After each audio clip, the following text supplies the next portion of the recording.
in the vast expanse of the cosmos, where stars whispered secrets to those who dared to listen, the orbital bastion known as Allegium Station hung like a jewel suspended in the velvet darkness. This colossal structure, a marvel of human ingenuity fused with alien artistry, served as the neutral ground for the fragile peace negotiations between the stellar alliance of humanity and the enigmatic Zephyrian Dominion. The Zephyrians, beings of ethereal grace with skin that shimmered like living opal under starlight, possessed an innate empathy that allowed them to weave through the emotions of others like threads in a cosmic tapestry. Their society, ruled by ancient matriarchal lines, viewed emotions not as weaknesses, but as the very essence of existence. Yet, to humans, they were enigmas, beautiful, dangerous, and utterly unknowable. Captain Elias Thorne, a seasoned liaison officer with the Stellar Alliance, had been assigned to Allegium Station as the chief environmental harmonizer. His role was far from glamorous. It involved calibrating the station's life support systems to accommodate the diverse physiologies of the delegates. Elias was a man of quiet intensity, his dark hair streaked with premature silver from years spent navigating the perils of interstellar diplomacy. His eyes, a piercing shade of storm gray, held the weight of lost comrades and unspoken regrets. He had joined the Alliance after a tragic incident on the frontier colony of Nova Prime, where a miscalibrated habitat dome had claimed the lives of his family. Since then, he had dedicated himself to ensuring that no such catastrophe befell others, turning his grief into an unyielding precision in his work. On the eve of the summit's commencement, Ambassador Helena Voss summoned Elias to her opulent quarters, overlooking the station's central atrium. The atrium was a breathtaking dome of transparent alloy, offering panoramic views of the swirling nebula beyond. "Captain Thorne," Voss began, her voice laced with the authority of someone who had brokered deals with warlords and emperors alike, "you must understand the gravity of our situation. The Zephyrians are not like us. Their empathy makes every interaction a potential minefield.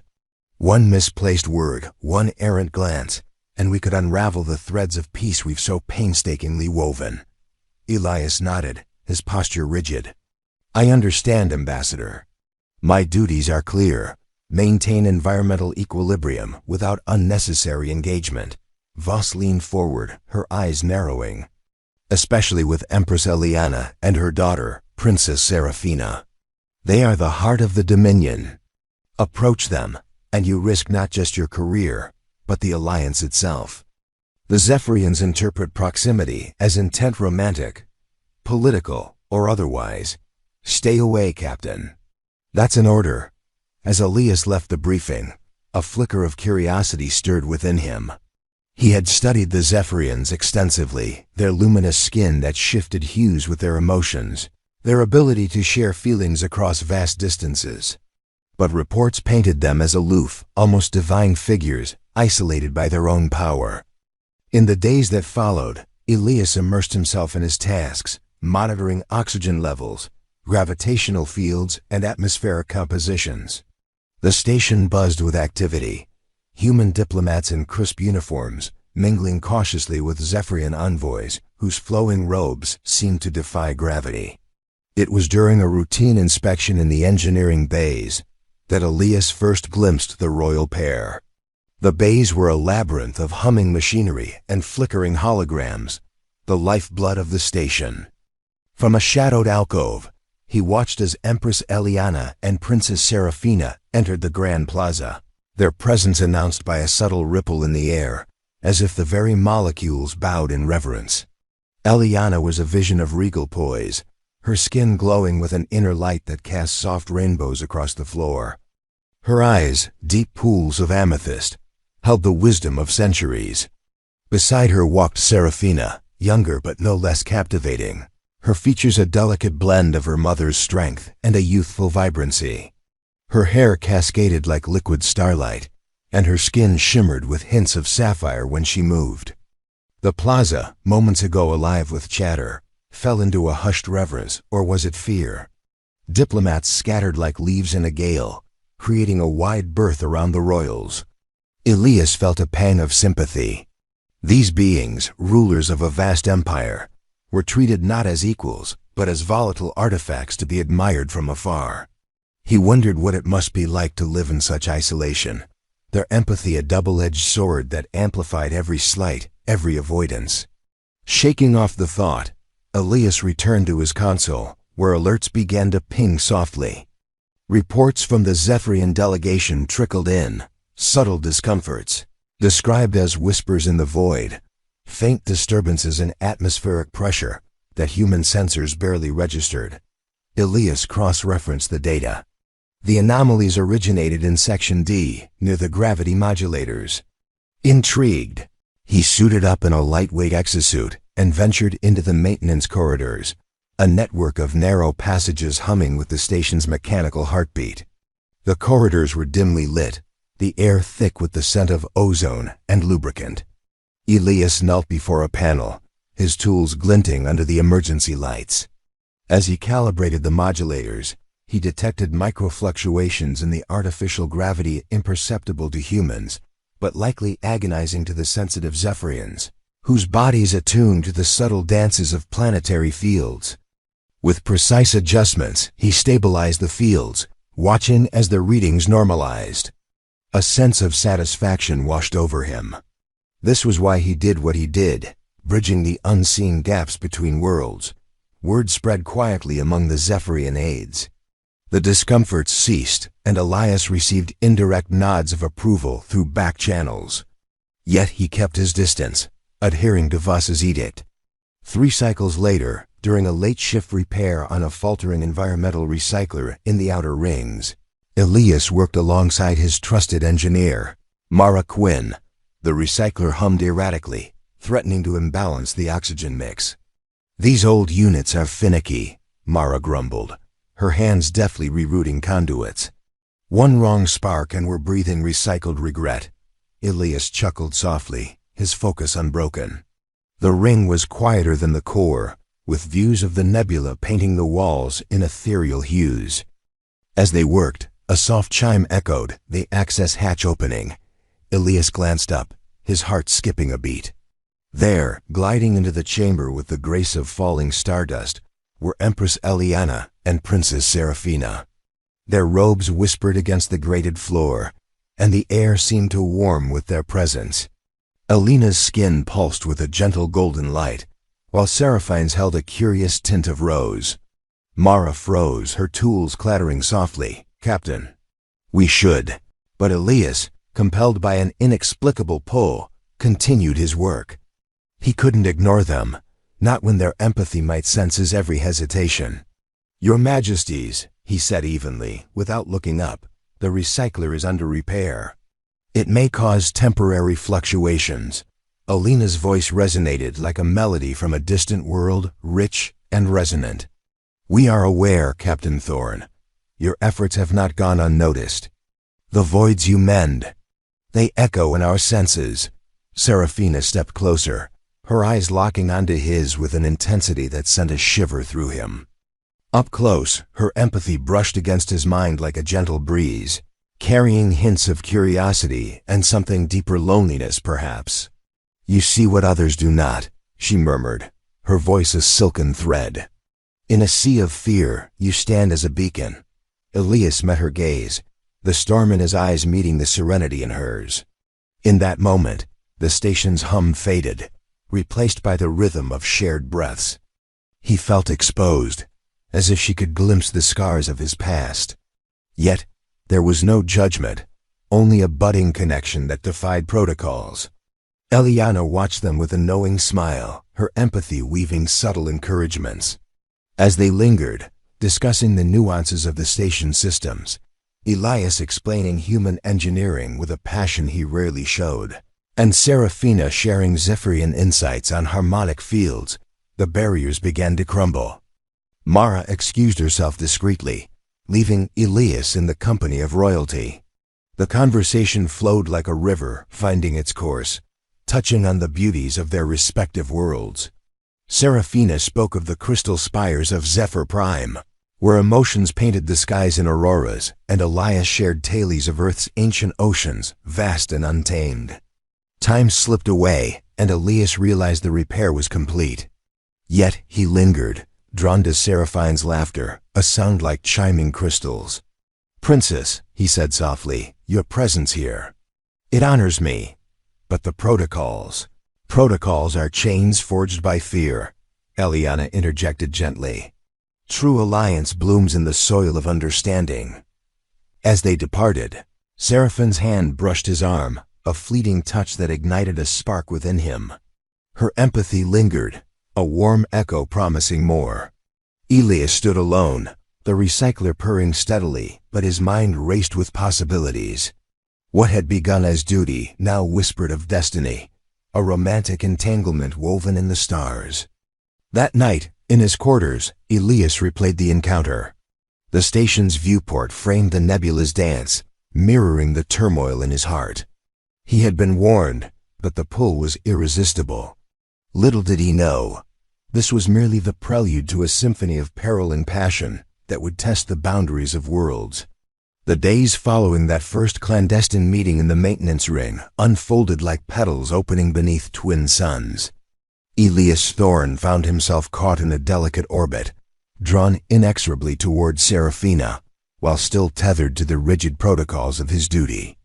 Allegium Station continued its slow rotation, a silent sentinel cradling fragile hopes of peace, yet beneath its polished surfaces, something ancient and unspoken was awakening. Each evening, after the official delegations retired to their segregated wings, Elias would slip into the lesser-used observation decks. These were narrow galleries lined with reinforced crystal, offering unobstructed views of the nebula's slow ballet of violet and gold. He told himself he came for solitude, for the quiet calibration of his thoughts against the vastness outside. But deep down he knew he hoped for the soft chime of an unauthorized access request. On the fourth night, she came.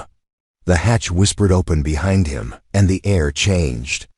It grew warmer, sweeter, carrying the faint fragrance of starbloom, a scent unique to Zephyrian physiology, like moonlight distilled into perfume. Elias did not turn immediately. He let the moment stretch, savoring the anticipation that thrummed through his veins. "Captain Thorne," Seraphine's voice was softer than he remembered, almost hesitant. "You did not come to the atrium gathering tonight." He finally faced her. She stood framed in the doorway, clad not in the ceremonial robes of state, but in a simple flowing garment of midnight blue that seemed woven from liquid shadow. The fabric caught the nebula light and scattered it across her skin in tiny living constellations. Her hair was unbound, falling in luminous waves that shifted between silver and deepest indigo as emotion moved through her. "I was not invited," he replied truthfully. "And even if I had been, Ambassador Voss would have found a dozen reasons to keep me away from you." Seraphina stepped forward, closing the distance until only a meter of charged air separated them. "My mother noticed your absence. She said the room felt dimmer without your steady presence." Elias let out a quiet breath he had not realized he was holding. "Your mother is kind to say so. But kindness does not change the reality of what we are risking." She tilted her head, studying him with those fathomless eyes. "Risk," she repeated, tasting the word. "Humans speak of it so often, as though it were a currency to be weighed and measured. Among my people, risk is not separate from love. To feel deeply is to court danger. To love is to invite the possibility of shattering." The words hung between them, heavy with implication. Elias felt the first true brush of her empathy, not invasive, not probing, but an invitation. A gentle tide of warmth lapped at the edges of his guarded heart, carrying impressions rather than words. The ache of centuries spent watching others connect while she remained apart, the quiet terror of being desired for power rather than for herself, the fragile hope that someone might see beyond the crown. He took one deliberate step closer. "I have spent years building walls," he confessed. "After Nova Prime. After I lost everything, I told myself emotion was a liability, a distraction, something that could be calibrated out like a faulty oxygen valve." Seraphine's expression softened further, sorrow mingling with understanding. And yet here you stand, letting those walls crack. Another step. Because you make me remember what it felt like to want more than survival. The final meter vanished. They did not touch, not yet. But the space between them sang with potential. Elias could feel the subtle vibration of her skin, the way her bioluminescence pulsed in time with her heartbeat. Serafina lifted a hand slowly, palm open, an offering rather than a demand. "May I?" she whispered. He nodded. Her fingers settled lightly against his chest, over the steady drum of his heart. The contact was electric, yet achingly tender. Through that single point of connection poured a cascade of shared sensation. Her wonder at the solidity of him, the warmth of human blood beneath skin, the fierce protectiveness he carried like armor. In return, Elias felt fragments of her inner world, vast crystal cities floating in auroral skies, the weight of an empire resting on slender shoulders, the lonely beauty of being able to feel everyone and yet belong to no one. For long minutes they stood like that, breathing in unison, learning one another through touch and silent communion. When she finally withdrew her hand, both of them were trembling. "You are not what they say humans are," Serafina murmured. "Cold, calculating, afraid of feeling. And you are not what they say your people are," Elias answered. "Distant, manipulative, dangerous." A small, rueful smile curved her lips. "We have both been reduced to caricatures by fear." She moved to the viewport, gazing out at the nebula. Elias joined her, their shoulders almost brushing. "Tell me of your oceans," she said. "The ones you spoke of before. The ones that move without end." He spoke then, voice low and reverent, of Earth's ancient seas, how they roared against cliffs and storms, how they cradled life in silent depths, how the moon pulled them into tides that never rested. Serafina listened with rapt attention, her skin shimmering brighter with each description. When he fell silent, she turned to him. "On Zephyr Prime, our greatest poets say that love is a tide pulled by twin moons. One moon is longing, the other is surrender. When they align perfectly, the ocean of the heart rises so high that no wall can contain it." Elias felt his throat tighten. "And if the moons never align, then the tide still moves," she answered softly. "Slower, deeper, patient, waiting for the moment when the alignment comes." Neither spoke for a time. The nebula turned above them, vast and indifferent, yet somehow intimate in that shared silence. Eventually, Serafina sighed. "My mother wishes to speak with you. Privately. Tomorrow, in the hour of reflection, when the station dims its lights to honor the old cycles." Elias tensed. "Ambassador Voss will not know," Serafina interrupted gently. "There are passages even your security sweeps do not cover. Ways my people have walked since we first set foot on this station." He searched her face. "You ask me to break protocol, to risk everything. I ask you to trust me," she corrected. "As I have begun to trust you." After another heartbeat, he inclined his head. "Then I will come." She smiled, a true smile this time, radiant and unguarded, and the sight of it lodged somewhere deep inside him, a light he knew he would carry forever. Before she left, Serafina reached out once more. This time her fingertips brushed his jaw, feather-light. "Until tomorrow, Elias," she whispered, speaking his given name for the first time. The sound of it on her lips felt like a vow. She slipped away as silently as she had arrived, leaving only the lingering scent of starbloom and the echo of her warmth against his skin. Elias remained at the viewport long after she was gone, watching the nebula swirl in patterns that suddenly seemed less random, more like deliberate brushstrokes across the canvas of night. His mind raced with contradictions: duty versus desire, caution versus courage, fear versus the terrifying, exhilarating possibility of love. Sleep eluded him that night. Instead, he paced his quarters, replaying every word, every glance, every brush of empathy against his guarded soul. He understood now why the diplomats feared the Zephyrians, not because they were manipulative, but because they were honest, brutally, beautifully honest. In their presence, masks crumbled, pretenses dissolved. And Elias had worn his mask for so long that its sudden absence left him raw, exposed, and strangely alive. When the hour of reflection arrived, the station's corridors dimmed to a soft amber twilight. Most beings retired to meditation or sleep. Elias moved through the maintenance passages like a shadow, following the mental map Seraphina had pressed into his mind during their last touch, a subtle imprint of glowing lines only he could see. He emerged into a small, hidden garden chamber few knew existed. Bioluminescent vines climbed transparent walls, their flowers opening and closing in slow rhythm. At the center stood a low crystal bench. Empress Eliana waited there alone, her regal bearing softened by the gentle light. She did not rise as he approached. "Captain Thorne," she greeted him. Or perhaps at this hour, simply Elias. He stopped several paces away, bowing slightly. "Your Majesty." "Sit," she invited. "There is no rank here. Only truth." He obeyed, heart hammering. Eliana regarded him for a long moment. "My daughter has begun to shine in a way I have not seen since she was a child newly come into her gift. The colors of her light. They speak of joy, of hope, of something I feared she might never find." Elias swallowed. "I never intended." "I know," she interrupted gently. "Intention is irrelevant now.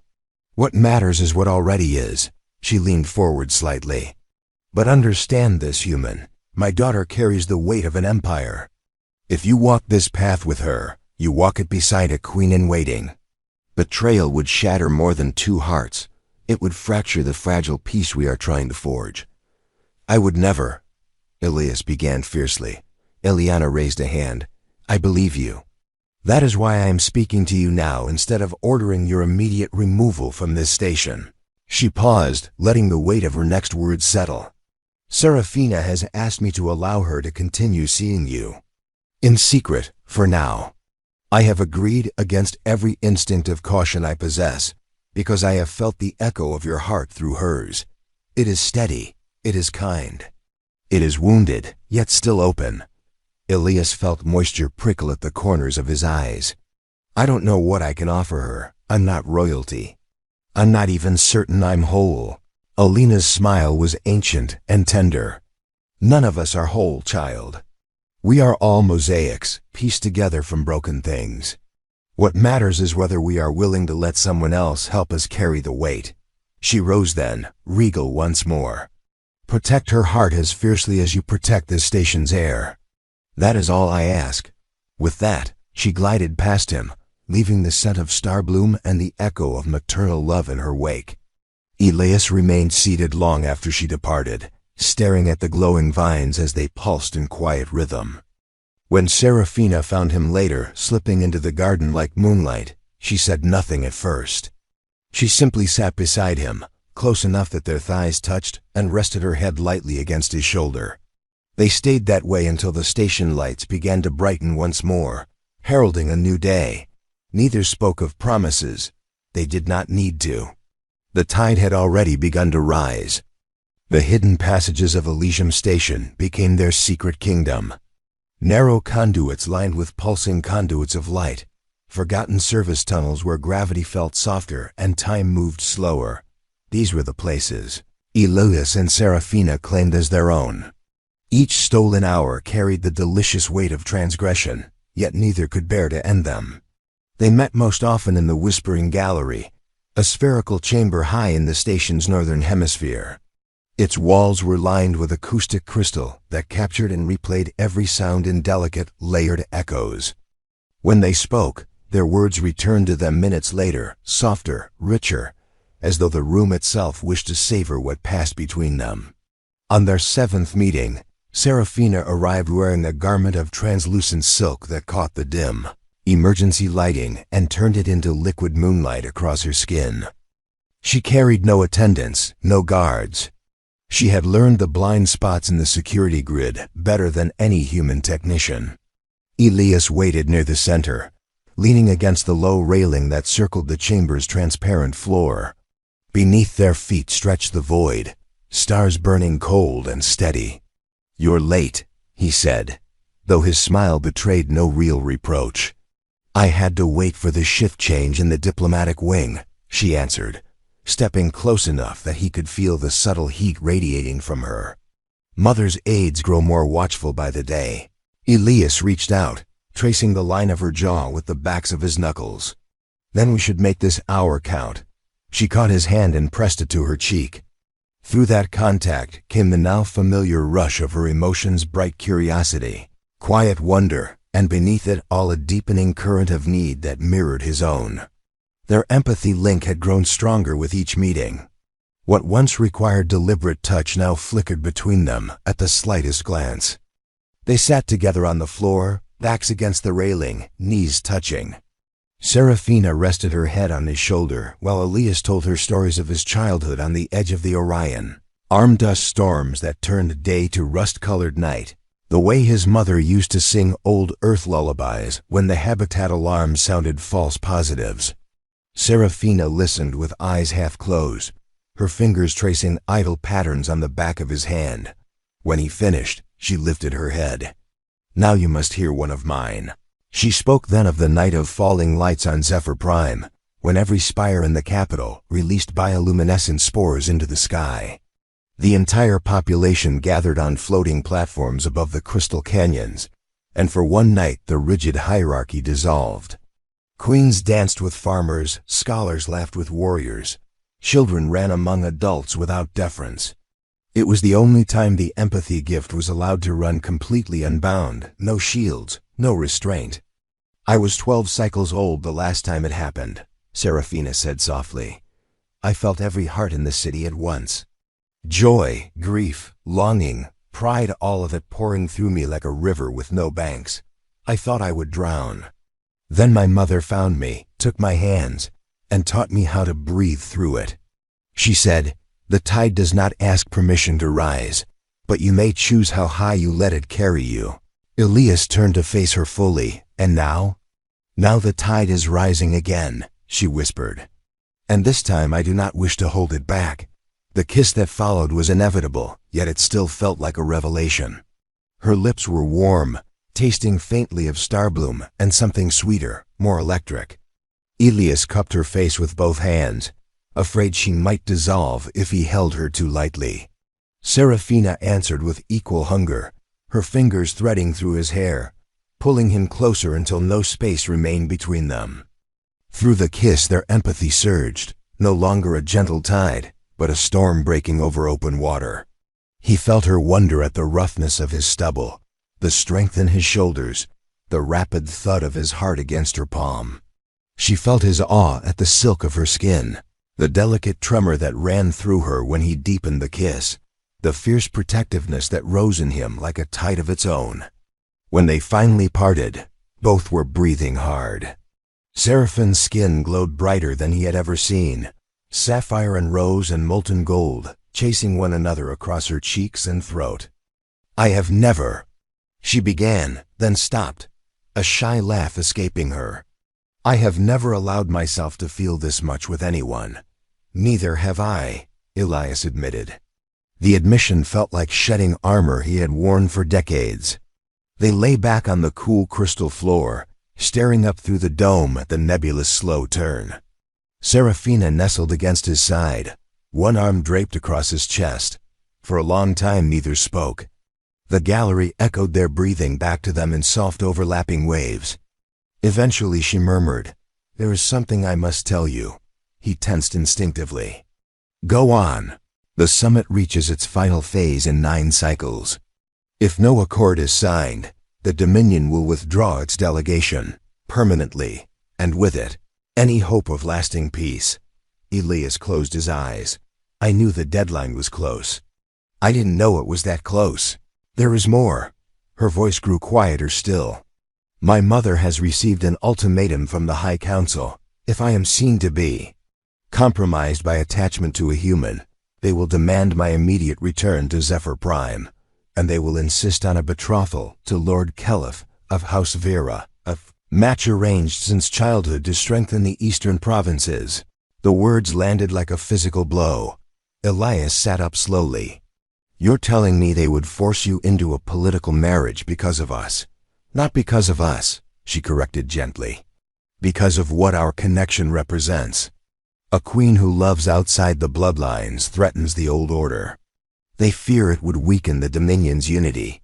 He stared at her, the implications crashing through him. And if you refuse? Then the council could challenge my mother's rule. Civil war is not impossible. Silence stretched between them, sharp as shattered crystal. Elias took her hands in his.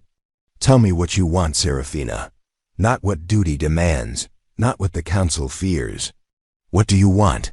She searched his face for a long moment. When she spoke, her voice was steady. I want the freedom to choose my own heart. I want mornings where I wake beside someone who sees me, not my crown. I want nights where I am allowed to be afraid, to be uncertain, to be simply Seraphina, not princess, not heir, just me. And I want all of those things with you. Tears shimmered along her lashes, catching the starlight. Elias brushed them away with his thumbs. Then we fight for that. Together. Whatever it costs. She leaned forward and kissed him again. This time slower. Deeper, sealing something unspoken between them. When they drew apart, she whispered against his lips. There is one more thing. My empathy, it has begun to change. When we are close, I can feel echoes of your memories. Not all of them, but fragments. The red dust of Nova Prime, your mother's voice. The moment you decided never to let anyone close again. He stiffened. I didn't know that was possible. Neither did I, she admitted. It has never happened before. Not with anyone. Elias exhaled slowly. What does it mean? I don't know, she said honestly. But I think our bond is becoming something the old texts only speak of in legend. A resonance. Two souls tuning to the same frequency until they cannot be separated without pain. The words hung in the air like a prophecy. Before either could say more, a soft chime sounded Seraphine's personal come, set to vibrate only in emergencies. She glanced at the display, and her expression shuddered. Mother needs me, now. Elias helped her to her feet. Go. I'll stay here a while longer. She hesitated, then pressed her forehead to his. Promise me you won't disappear into your duty. Promise me you'll still be here when the next hour is ours. I promise, he said, and meant it with every fiber of his being. She slipped away, leaving only the echo of her footsteps and the lingering warmth on his skin. Elias remained in the whispering gallery until the echoes of their conversation faded entirely. Then he stood, squared his shoulders, and walked back into the world of protocols and deadlines, carrying her promise like a star inside his chest. 9 cycles. 9 cycles to find a way to keep her, or to lose her forever. The tide had risen indeed, and now it was time to decide whether they would ride it together, or be swept apart by forces older and stronger than either of them. The final 9 cycles passed in a fever of stolen moments and desperate strategy. Elias and Seraphina no longer hid only in forgotten corners. They began to weave their bond into the very fabric of the negotiations. Subtly at first, Elias adjusting environmental harmonics during joint sessions so the Zephyrians felt perfectly at ease. Seraphina quietly relaying technical insights from her people that smoothed human concerns about resource sharing. Each small act was a bridge. Each shared glance a promise that they were building something larger than themselves. But the High Council's ultimatum loomed. On the morning of the 8th cycle, Seraphina slipped into Elias's quarters through a maintenance hatch she had mapped herself. She arrived breathless, eyes wide with urgency. Lord Keleth has arrived, she said without preamble. He brought an honor guard of 50 and a formal betrothal contract already sealed with the council's crest. Mother is being pressured to sign before the summit closes tomorrow. Elias felt ice slide through his veins. What did she say? She has not answered yet. But she asked me to choose publicly before the delegations convene for the final vote. Refuse Keleth, and the council will call for a vote of no confidence in her rule. Accept, and her voice cracked. And I lose you. He pulled her into his arms. She trembled against him, the first time he had ever felt true fear ripple through her empathy. Then we don't let it come to that vote. They spent the remaining hours planning. Elias contacted Mara Quinn and a handful of trusted engineers who had quietly supported his quiet acts of kindness toward the Zephyrians.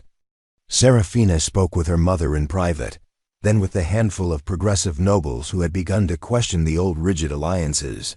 Together they crafted a single, audacious gambit, exposed the truth of their bond, not as scandal, but as proof that love across species was not weakness, but the strongest possible foundation for peace. The final plenary session convened in the Grand Atrium under the nebula's full glory. Every delegate was present human admirals in dress whites, Zephyrian matriarchs in robes that shimmered like living aurora, neutral observers from smaller coalitions. Ambassador Vos sat rigid beside the human delegation, her face a mask of controlled panic. Lord Keleth stood tall and imperious at the head of the Dominion contingent, the betrothal contract displayed on a hovering holographic tablet like a weapon. Empress Aliana rose first. "Esteemed delegates," she began, voice carrying the calm authority of centuries. "Before we vote on the accord, my daughter wishes to address this assembly." A murmur rippled through the room.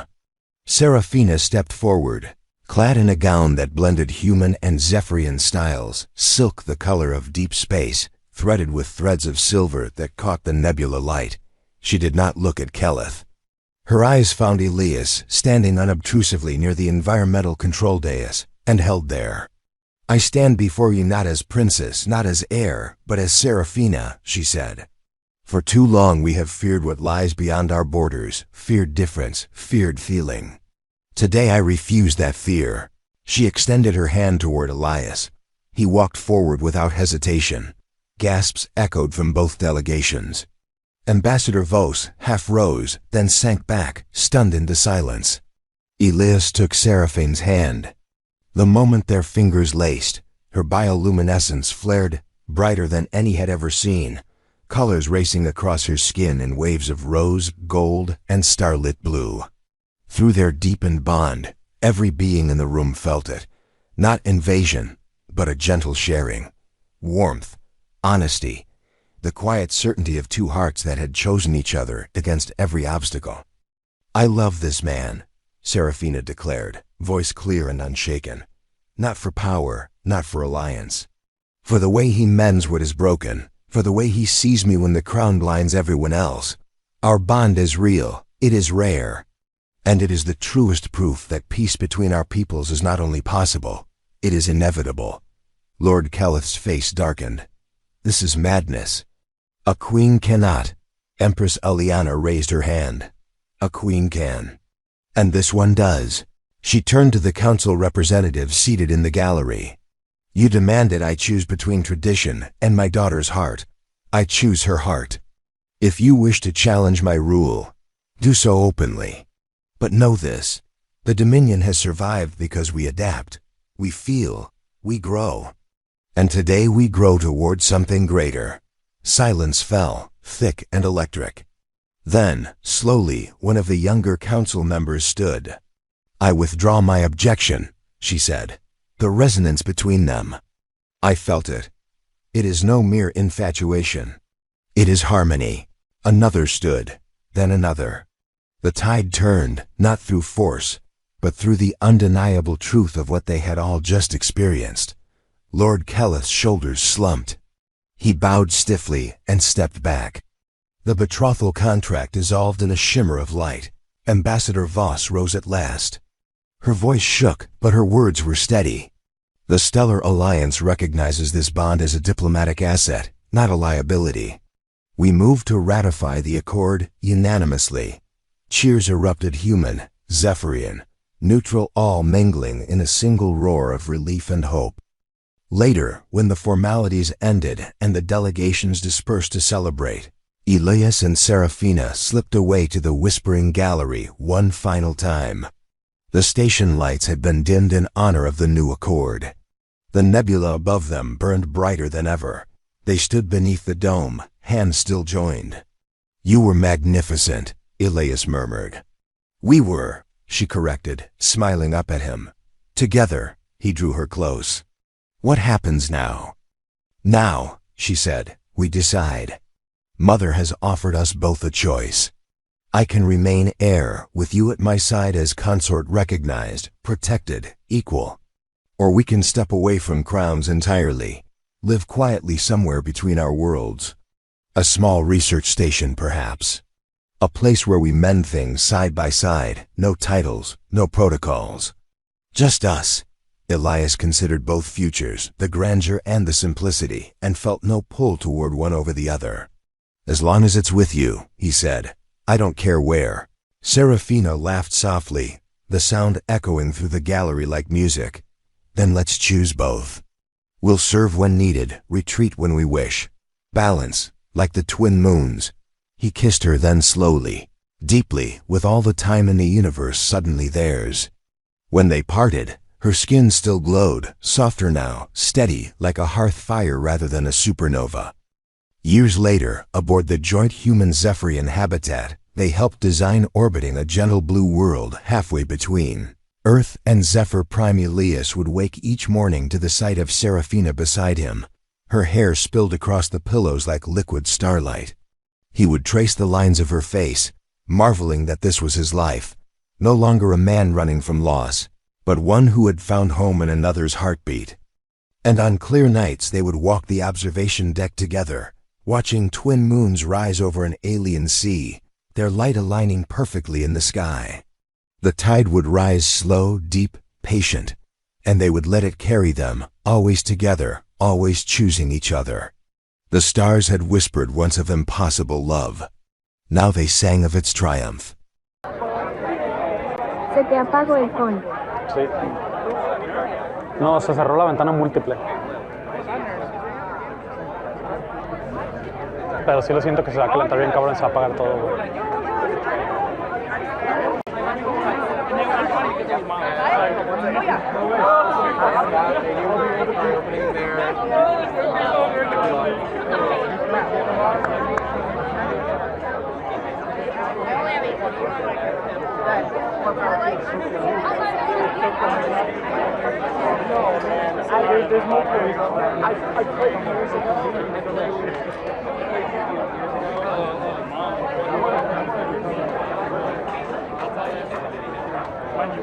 La verga, güey.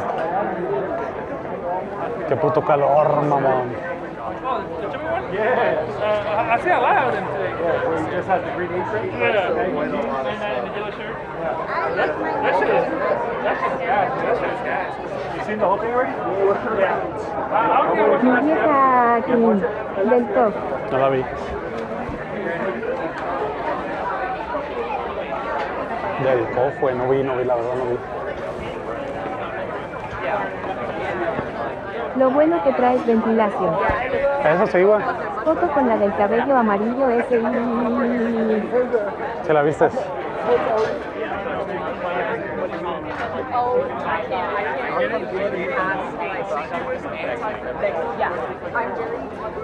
Yeah, no, that's always weird. Anda una Kim. Mames. Andan aquí. ¿De qué hablas, güey? Está casi por entrar la Kim justo. No la vi, güey.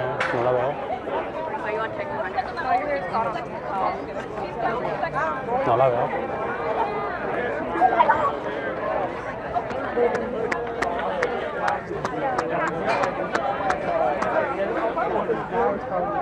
Or untweeting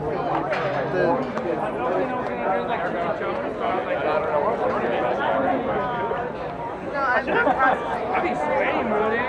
And it's like, it's a jean. It's a jean fucking jacket. So it's not really like.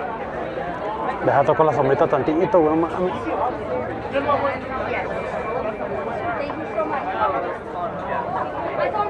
Yo iría vestido de Andrés Manuel López Obrador.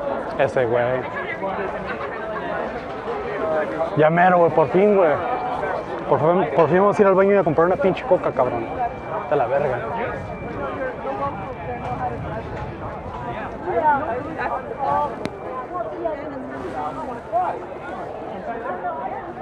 ¿Cuánto tiempo llevas formado XD? Ya casi una puta hora, más de la hora, güey, ya. Después de una hora. Ajá.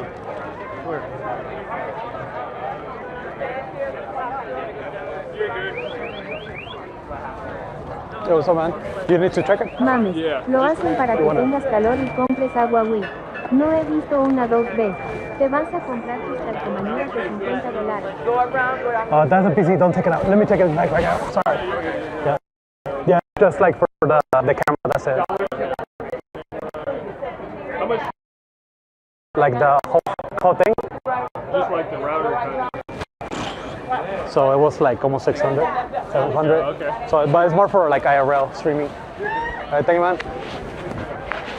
A la verga, creo que le sacó esa madre, güey. Verga, güey, siento que le sacó esa pendejada, güey. Puta madre, güey. Por fin llegamos, güey. Por fin llegamos, nomás dejamos el puto baño porque hay que ir al baño, güey, no mames. Le saco el qué, por fin. Le sacó el pinche modem, güey. No, el Velabox, güey, se lo sacó, güey. Le sacó el pinche Velabox. Checale. Güey. Sí, ahorita lo checo. Se pasó de verga, güey. Le dije que no lo sacara, güey.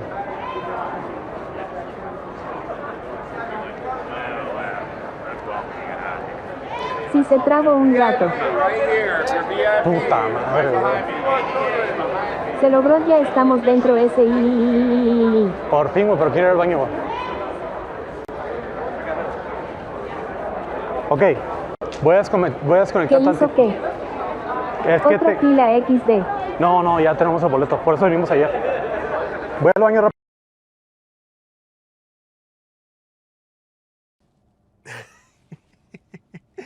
Güey.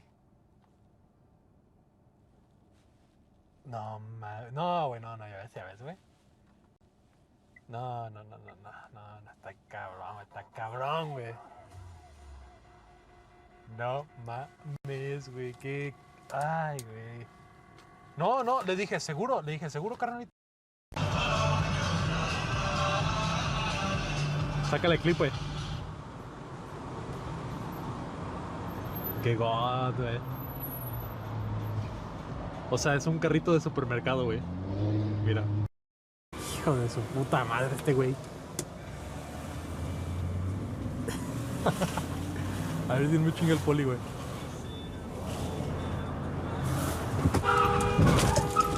Hijo de su puta madre.